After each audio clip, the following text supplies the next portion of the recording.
Bab 129. Susah payah. Laki-laki yang bisanya hanya menadahkan tangan minta dibiayai ayah Riani tidak pantas menyebut dirinya bersusah payah. Andika menarik kerah Fahri. Keluarga macam apa kalian? Lo, sekolah dokter dan Riani hanya mengejar paket C. Lo waras. Ucap Andika menekan leher Fahri dengan satu tangan. Fahri menatap nyalang Andika. Apa hak lo? Menginginkan gelar itu dari mahar Riani. Mau jadi dokter? Hah? Lalu Riani jadi pemetik deh. Begitu. Bahkan office boy di kantor gue lebih terhormat daripada dokter cengeng yang bisanya minta. Minta. Bageh. Andika memukul kembali wajah Fahri hingga jatuh dan keluar darah cukup banyak akibat juga dalam juga yang tadi ditendang Andika. Andika akan memukulnya lagi namun Fahri menendang perutnya hingga Andika terdorong cukup jauh ke belakang. Kamu tidak tahu apa-apa soal keluarga kami. Sentak Fahri yang setelah itu bangun terlatih menyender pada tembok. Saya akan menaikkan derajat kami di kampung dengan menjadi keluarga yang terpandang. Riani gak akan kerja. Cukup duduk manis di rumah. Tapi kamu datang menjadi malapetaka buat kami. Seorang narapidana kasus percobaan pembunuhan kakak kandungnya sendiri. Andika membola. Sungguh ia terkejut Fahri mengatakan hal itu. Kini giliran Fahri yang tersenyum miring meski darah dari mulutnya terus keluar. Kalaupun saya tahu di mana Riani, saya tidak akan memberi tahu kamu. Riani pergi karena tidak mau hidup bersama pembunuh macam kamu. Andika yang sudah diliputi amarah tak terkendali, menerjang Fahri dan meninju wajahnya berkali-kali. Sialan. Sialan. Lo yang gak tahu apa-apa brengsek. Pecundang. Lo gak berani ngomong langsung ke gue dan buat Riani pergi. Sialan. Sialan. Saat Andika melayangkan pukulan kembali, Fahri menangkis namun Andika malah memutar tangan Fahri. Krek. Arhe. Fahri menjerit hebat merasakan jika tulang tangannya patah. Tubuhnya kembali didorong hingga jatuh dan punggungnya diinjak. Suara teriakan Fahri dan keributan dari dalam kamar kosnya membuat beberapa tetangga sebelah kosan pun keluar dari tempat mereka masing-masing. Mereka kebanyakan mahasiswa yang menyewa di sana. Namun saat ingin melerai, mereka takut melihat Andika yang terlihat bak orang kesetanan mengajar Fahri. Hingga mereka hanya berani melihat dari luar. Panggil yang punya kosan, ujar seorang pemuda pada temannya yang disetujui lalu lari menuju tempat sang pemilik. Di mana Riani? Pasti lo sembunyi ini. Teriak Andika menggelegar memekakan telinga. Fahri tak berdaya sudah, wajahnya babak belur. Tangannya patah dan kini punggungnya pun diinjak berulang kali oleh Andika. Bangun. Bilang di mana Riani? Di mana Riani? Andika. Boril berlari dari pintu yang dikerubungi banyak orang itu lalu mendorong Andika agar menjauhi tubuh Fahri. Apa-apaan ini? Andika masih terbakar amarah meski kini sudah menjauh. Alex dan Bayu yang menyusul lalu masuk ke dalam kosan. Bayu sangat kecewa melihat Andika bertingkah anarkis menuruti hawa nafsunya kembali. Ia hanya melihat dengan pandangan marah pada sang bungsu. Pandangan yang seketika bisa meluruhkan amarah Andika perlahan hingga tak sanggup melihat wajah sang ayah. Alex kemudian menghampiri orang-orang yang berkerumun. Tolong jangan ada yang mengambil gambar apalagi divideokan dan diupload. Ini masalah keluarga, ucap Alex tegas. Silakan kembali ke kamar kalian masing-masing, kami akan menangani ini. Tapi ada bisa bantu saya bawa saudara ini ke rumah sakit? Tidak lama, datang pemilik kosan. Yang merasa khawatir adanya keributan di tempatnya. Ada apa ini, Pak? Ada apa? Tanya Haji Mali, pemilik kosan.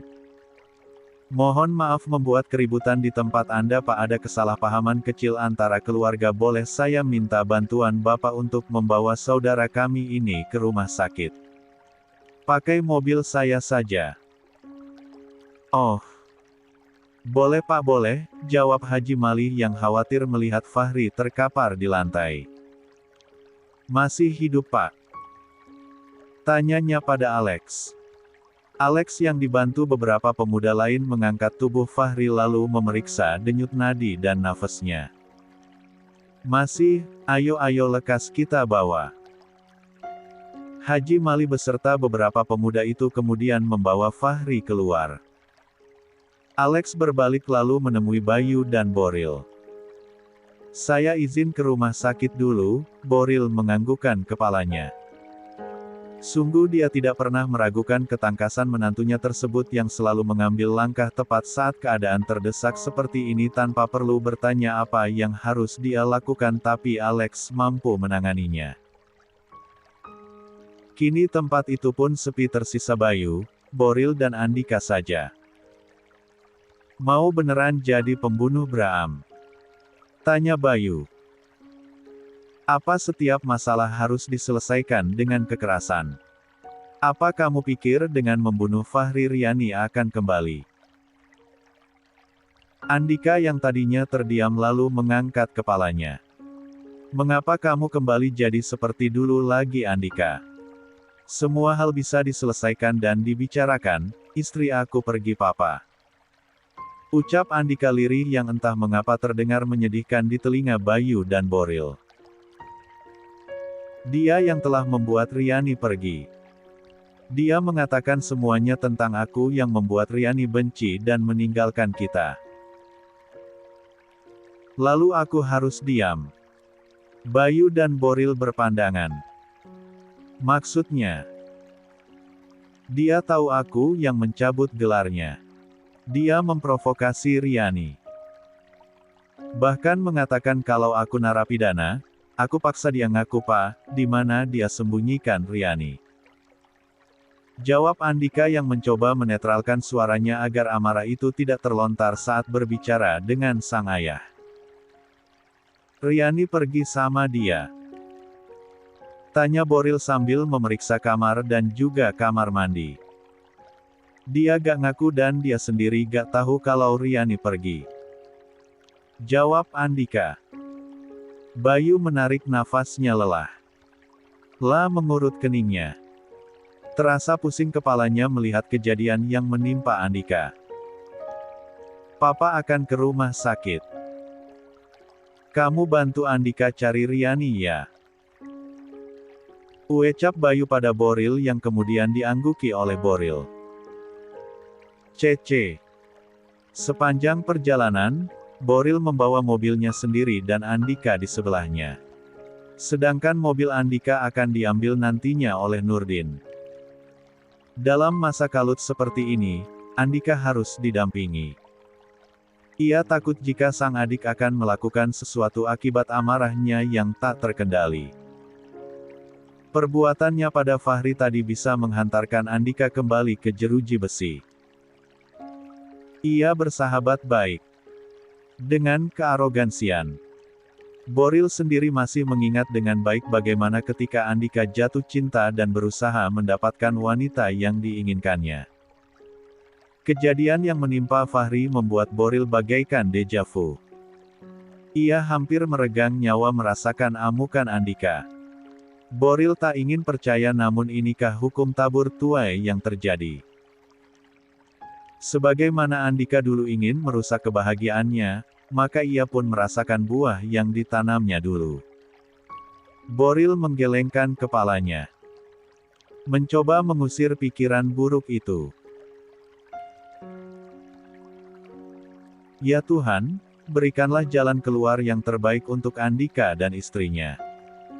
Lindungilah istrinya dimanapun ia berada. Sebaris kalimat doa yang diucapkan tulus seorang kakak pada adiknya. Sementara itu Braam tak lepas melihat ke arah luar jendela. Matanya terus menelisik berharap menemukan Riani berada di pinggir jalan menunggunya untuk dijemput kemudian pulang ke rumah bersama. Malam semakin gelap pekat, udara dingin semakin menusuk dan hujan masih berangsur turun meski tak sederas tadi. Sayang, kamu di mana? Lirihnya berulang kali. Elk. Waktu sudah menunjukkan jam 5 pagi ketika Andika dan Boril pulang. Boril menelepon Aprilia jika Andika tak mau pulang sebelum menemukan Riani. Mereka terus mencari memutari jalanan perumahan hingga ke apartemen Andika berulang kali namun tak juga menemukan keberadaan Riani. Hingga pagi menjelang mereka pun memutuskan untuk pulang. Andika. Cindy yang sedang menangis dalam pelukan Bayu, lalu mengurai pelukannya. Ia ingin bangkit berdiri tak sabar bicara dan menemui Andika namun Andika terlebih dahulu malah bersimpuh di bawah kaki Cindy dan menaruh kepalanya di pangkuannya. Andika. Ucap Cindy sambil mengelus rambut putranya. Beberapa waktu yang lalu Bayu dan Alex sudah pulang dari rumah sakit dan menceritakan segalanya yang terjadi termasuk Andika yang hampir membunuh Fahri. Hingga sekarang Fahri belum sadar. La mengalami patah di tulang hidung, tangan, punggung dan kakinya. Keluarganya di kampung pun sudah diberitahu. Aprilia menghampiri Boril dan disambut Boril dalam pelukannya. Gimana Mas? Boril menggelengkan kepalanya. Aprilia terenyuh. Dia melihat ke arah pintu berharap Riani pulang karena seluruh keluarganya khawatir kini. Ingin rasanya Cindy marah mendengar kebrutalan Andika yang hampir merenggut nyawa seseorang itu. Namun nalurinya sebagai seorang ibu mengalahkan pikiran rasionalnya. Cindy menangis mendapati Andika yang duduk bersimpuh di pangkuannya. Kenapa Riani pergi Ma? Kenapa Riani pergi? Harusnya dia marah-marah sama aku kan? Harusnya dia di sini kan? Dia akan minta penjelasan aku kan Ma? Kenapa harus pergi? Tanya Andika berkali-kali hingga tak terasa, pria yang membabi buta menghajar Fahri tadi, kini tengah menangis. Andika menangis. Ini udah pagi Ma, Riani gak tahu jalan. Riani gak punya siapa-siapa. Dia di mana? Dia lagi hamil Ma, di luar dingin. Ya Tuhan Riani. Tak ada yang tak ikut bersedih melihat Andika seperti itu. Dia yang kuat, dia yang pemberani tak takut apapun, kini sedang menangis meratapi kepergian istrinya. Andika menegakkan punggungnya. Ia duduk masih berlutut di hadapan sang ibu. Riani sangat polos Ma, aku takut ada apa-apa sama dia. Cindy menangkup dua sisi wajah ayahnya. Tidak akan terjadi apa-apa sama Riani. Dia anak baik. Percaya sama Mama. Tapi di mana dia Ma? Tanya Andika lagi setengah frustasi. Keluguan Riani dan kelemahannya membuat Andika takut terjadi sesuatu yang buruk menimpa padanya. Andika terduduk bersandar di sofa sambil tak henti mendial nomor ponsel Riani. Namun hasilnya selalu tetap sama. Tak aktif sejak kemarin. Hari sudah bergerak terang. Belum ada kabar sama sekali tentang Riani sementara Bayu sudah menyuruh beberapa anak buahnya untuk mencari di segala titik. Termasuk kemungkinan Riani naik bis ke Pangalengan. Stella yang diminta oleh Alex menemani Cindy di sini, sejak semalam pun tak bisa tidur. Mereka adalah keluarga. Suka dan duka dirasa bersama. Kinilah membawakan bubur untuk Cindy dan Andika. Makanlah dulu Oma. Om. Oma gak lapar Stel. Jawab Cindy yang duduk di samping Andika. Stella pun ikut bersedih mendengarnya. Walau baru beberapa bulan mengenal Bulan namun dia sudah memiliki ikatan yang baik dengan tantenya tersebut sehingga Stella sangat menyayangi Wulandari. Iya, gak lapar. Tapi kan butuh tenaga buat Tante Riani lagi. Jangan diturut Oma, nanti sakit. Ucap Stella lagi sambil menata bubur dan 2 gelas air hangat. Lalu ia simpan di atas meja. Tak ada jawaban dari Cindy dan Andika. Andika masih sibuk dengan ponselnya. Berharap Riani mengangkatnya dan menjawab kalau ia baik-baik saja. Namun kini hampir 24 jam Riani tak ada kabar. Stella dan Cindy pun ikut merasakan apa yang ada di hati Andika. Bayu yang baru selesai menelepon menghampiri anak dan istri dan cucunya tersebut. Ia berdiri sementara Cindy dan Stella masih duduk di samping Andika. Papa sudah menyuruh orang untuk menyisir area perumahan sejak kemarin. Meski belum menemukan hasil tapi kita gak akan berhenti sementara juga abis ini kita lapor pencarian orang hilang ke polisi. Meski sedih dengan apa yang diucapkan Bayu, Cindy menganggukkan kepalanya. Mengerti dengan usahanya. Orang tua Fahri juga sudah dihubungi sejak subuh tadi dan, kemungkinan kamu akan berhadapan dengan kasus hukum lagi Bram. Cindy langsung menoleh ke arah suaminya dengan mata yang berkaca. Sedangkan Andika tak berekspresi apapun. "Pa," ucap Cindy. Mau tidak mau memang itu kenyataannya Ma. Andika sudah memanipulasi data palsu untuk gelar dokter dan juga sudah melakukan penganiayaan terhadap Fahri. Besar kemungkinan keluarganya tidak akan menerima dan akan menuntut pada Andika. Ya Tuhan. Cindy menangisi perbuatan putranya yang akan menjebloskannya kembali ke dalam penjara. Bayu yang memang sejak semalam sudah lelah dengan masalah ini, lalu bicara dengan Andika. Papa udah gak bisa ngomong apa-apa lagi sama kamu Bram. Entah harus dengan cara apa menasihatimu. Agar mengendalikan amarah kamu tersebut. Mudah bagimu menghilangkan nyawa seseorang. Tapi efeknya. Lihat mama kamu. Lihat papa kamu ini. Di usia kami yang sudah tua, kami masih harus mikirin kenakalan kamu. Yang gak ada habisnya. Andika mengangkat kepalanya sepanjang dia melakukan segala kesalahan baru kali ini Bayu bicara dengan nada yang dinaikkan sehingga suaranya terdengar sampai ke seluruh penjuru ruangan. Kalau kamu tidak mengasihani kami sehingga tidak melihat wajah kami ketika kamu melakukan kejahatan. Tolong. Lihat wajah istrimu. Tolong pikirkan nasib anakmu. Suatu saat mereka akan kembali. Jika terjadi sesuatu sama kamu, apa kamu mau melihat mereka menderita? Apa kamu tidak mau melihat anakmu lahir? Tidak mau mengazankan anakmu di telinganya nanti? Apa kamu masih mementingkan egomu sendiri? Daripada mereka. Bayu Rohichan membuang nafasnya kasar. Dia sangat menyayangi putranya sungguh. Tapi dia tak boleh menutup mata. Andika melakukan kesalahan fatal. Sedangkan Andika hanya bisa terdiam dan diam. Kata-kata sang ayah lebih mengerikan daripada sekedar hukuman penjara. Ia pernah merasakan dinginnya sel terali besi dan itu sangat menakutkan namun yang jelas.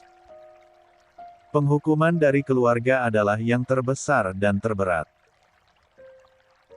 Andika menunduk malu pada orang tuanya. Tak ada gairah dalam hidupnya bahkan hanya untuk sekedar membuka mulut. Yang ada di pikirannya cuma satu, di mana Riani. Melihat diamnya Andika membuat Bayu enggan untuk melanjutkan ucapannya. Ia melihat pada Cindy. Dan Cindy menganggukkan kepalanya.